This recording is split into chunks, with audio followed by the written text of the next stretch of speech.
Ce mercredi 30 avril 2025, Apolline de Malherbe était présente sur le plateau de BFM TV. Dans son émission, Face à Apolline, la journaliste recevait une grande personnalité politique.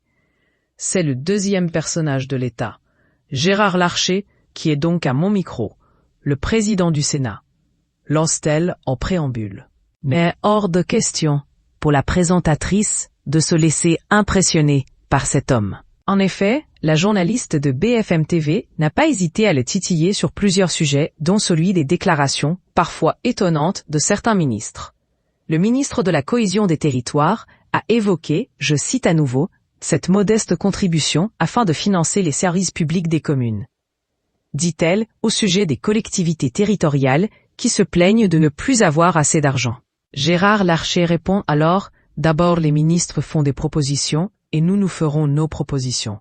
Et ensuite, il y aura un dialogue entre l'exécutif et la majorité sénatoriale élargie, ce qu'on appelle le socle commun, dit-il.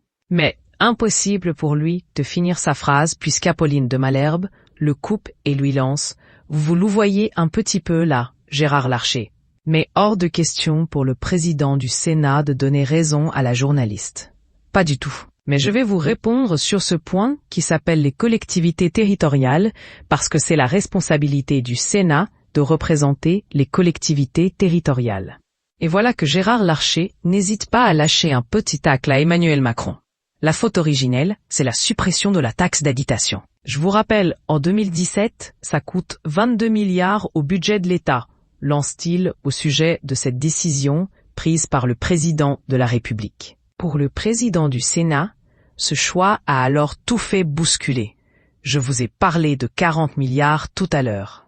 32 milliards. Depuis, une grande partie de nos concitoyens, ceux qui ne sont pas propriétaires, ne participent plus, j'allais dire, au financement des services dont ils bénéficient. Il y a des communes dans mon département où il y a plus de 60% de locataires, voire 70%. Et aujourd'hui, la fiscalité locale ne repose que sur les propriétaires. Ça n'est pas juste.